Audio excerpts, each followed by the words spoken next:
have spent several months in the book of 1 Samuel, and I'm excited to jump into 2 Samuel and keep running because it picks up where 1 Samuel left off. At the end of 1 Samuel, the Philistines had gathered their armies to fight Israel, and they routed Israel. Many fled. Many of the men of Israel fell slain, including King Saul and his 3 sons, Jonathan, Abinadab, and Malchishua. So right now, Israel is without a king. You ready to jump into this book? I'm ready. I'm in 2 Samuel chapter 1, beginning at verse 1, reading from the New American Standard Version. Now it came about after the death of Saul, when David had returned from the slaughter of the Amalekites, that David remained 2 days in Ziklag. So let's refresh our memories as to what's happening with David. David has been anointed the next king of Israel.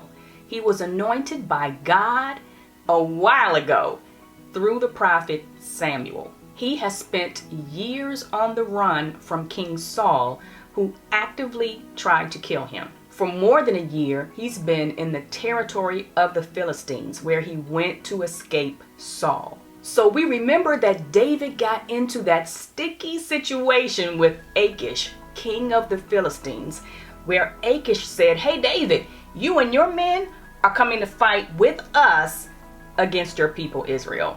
And David hopped on board and was headed to battle where Saul and his sons would be killed.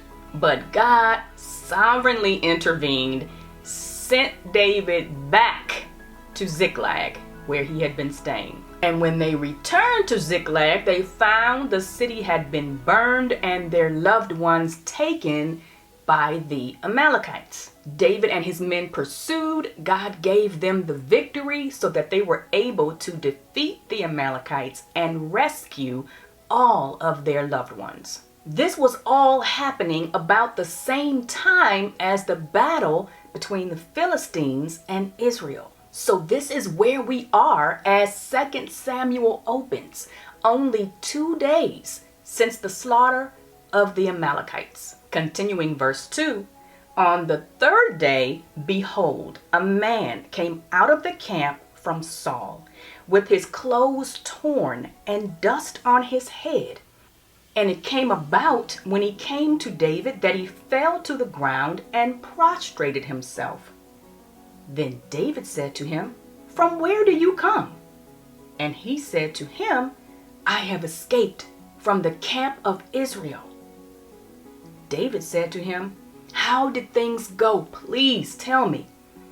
And he said, "The people have fled from the battle, and also many of the people have fallen and are dead. And Saul and Jonathan his son are dead also." So David is hearing this for the first time. He wants to know what happened. Remember, David himself fought against the Philistines many times as a soldier in Israel and defeated the Philistines. But now he's hearing this horrible news of what has happened in the latest battle, including that Saul and Jonathan are dead. Continuing verse 5, so David said to the young man who told him, "How do you know that Saul and his son Jonathan are dead?" The young man who told him said, "By chance, I happened to be on Mount Gilboa, and behold, Saul was leaning on his spear. And behold, the chariots and the horsemen pursued him closely. When he looked behind him, he saw me and called to me. And I said, 'Here I am.' He said to me, 'Who are you?' And I answered him, 'I am an Amalekite.' Then he said to me, 'Please stand beside me and kill me, for agony has seized me, because my life still lingers in me.' So I stood beside him and killed him. because I knew that he could not live after he had fallen. And I took the crown which was on his head and the bracelet which was on his arm, and I have brought them here to my Lord." We know that this story that this Amalekite is telling is a complete fabrication. Let's go back to the very last chapter of 1 Samuel, chapter 31, and read verses 3 through 6. "The battle went heavily against Saul, and the archers hit him, and he was badly wounded by the archers. Then Saul said to his armor bearer, 'Draw your sword and pierce me through with it. Otherwise, these uncircumcised will come and pierce me through and make sport of me.' But his armor bearer would not, for he was greatly afraid. So Saul took his sword and fell on it. When his armor bearer saw that Saul was dead, he also fell on his sword and died with him. Thus Saul died, with his 3 sons, his armor bearer, and all his men on that day together." Saul did not call out to some random Amalekite to kill him. He asked his armor bearer to do it. The Amalekite says he's leaning on a spear as if he's trying to kill himself but can't quite do it. Chapter 31 doesn't even mention a spear. It says Saul took his sword and fell on it, and he was successful in killing himself. The armor bearer saw him dead.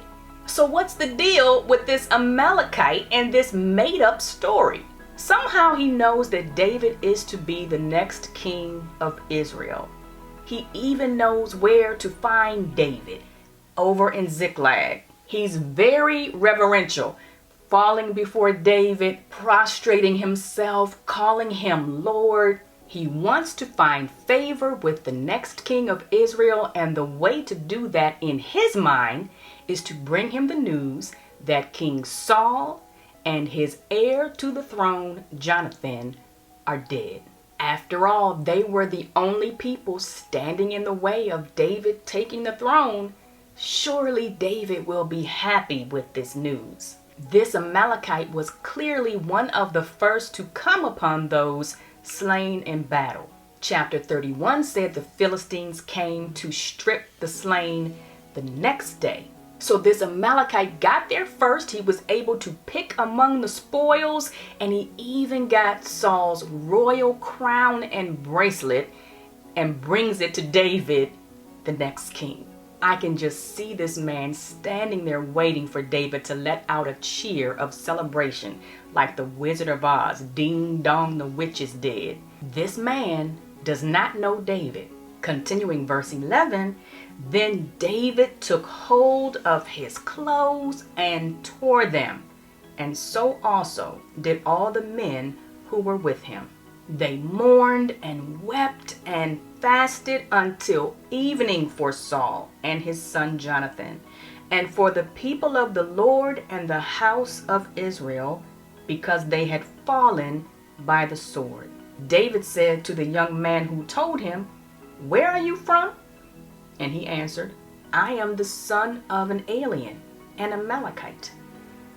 Then David said to him, "How is it you were not afraid to stretch out your hand to destroy the Lord's anointed?"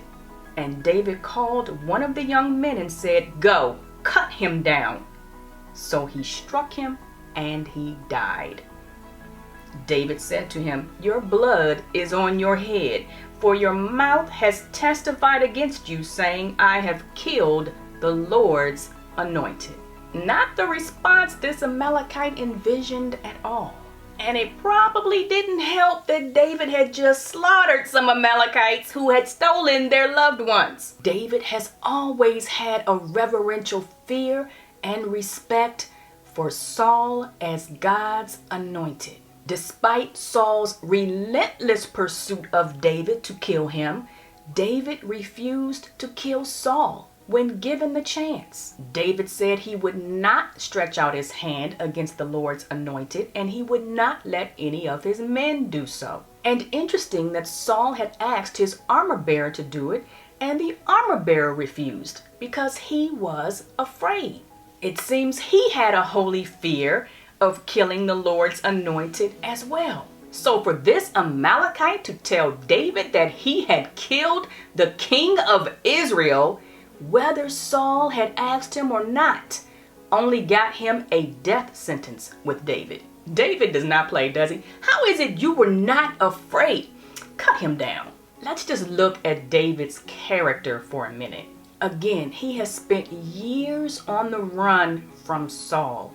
Saul made his life miserable. But David is genuinely mourning the loss of this man, along with the loss of his great friend Jonathan and so many in Israel. His grief is so real that David, the psalmist, comes up with a special lament for Saul and Jonathan. Continuing verse 17, then David chanted with this lament over Saul and Jonathan his son.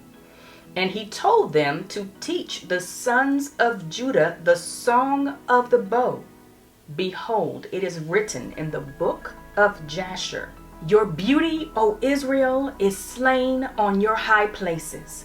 How have the mighty fallen? Tell it not in Gath, proclaim it not in the streets of Ashkelon, or the daughters of the Philistines will rejoice.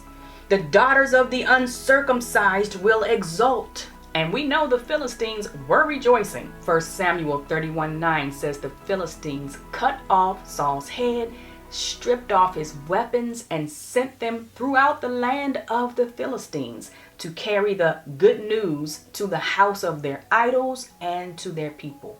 O mountains of Gilboa, let not dew or rain be on you, nor fields of offerings, for there the shield of the mighty was defiled, the shield of Saul, not anointed with oil.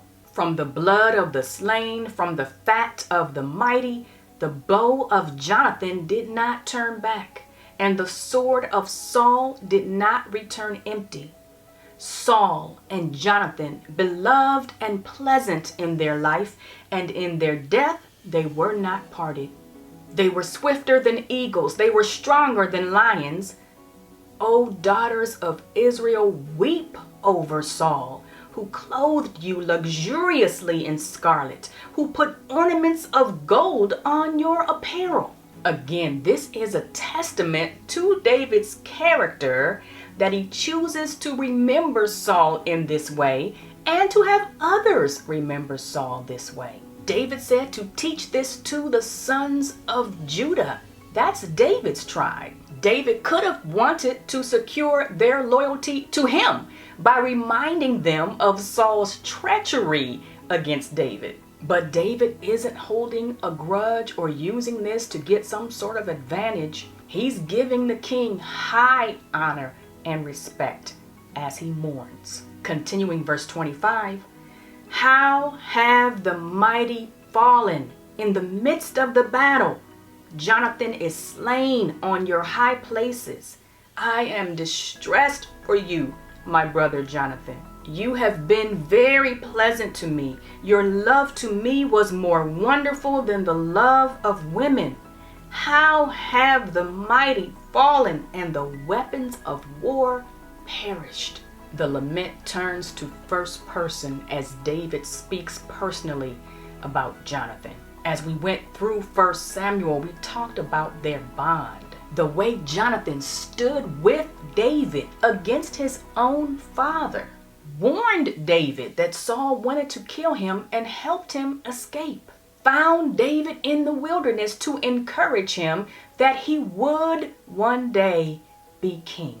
These two swore to each other, the Lord will be between me and you, and between my descendants and your descendants forever. David is especially grieved over Jonathan. So the nation of Israel is in a state of mourning. Their king is slain, the heir apparent Jonathan is slain, God has anointed David to be king, who, let's not forget, is still living in Philistine territory. What will happen from here? We'll find out. We don't see mention of God in this chapter or even in the last chapter of 1 Samuel when the battle took place. But we are seeing his hand at work. This is what he said would happen. Saul's kingdom would not endure. Saul and his sons would die in battle. Saul did everything he could to circumvent the plan of God, searched daily for David to kill him. If he could just eliminate David, he could hang on to his kingdom. Saul's mission was in vain. You cannot thwart the plan of God. This is the God who said, even from eternity, I am he, and there is none who can deliver out of my hand. I act, and who can reverse it? This is the one who said, for I am God, and there is no other. I am God, and there is no one like me, declaring the end from the beginning and from ancient times, things that have not been done, saying, my purpose will be established, and I will accomplish all my good pleasure. We serve a sovereign God. Things may not happen when we want them to or in the way we want them to. They certainly didn't happen that way for David. But rest assured, always, God is working. His purpose is being established. You can rest in the one who has already declared the end from the beginning.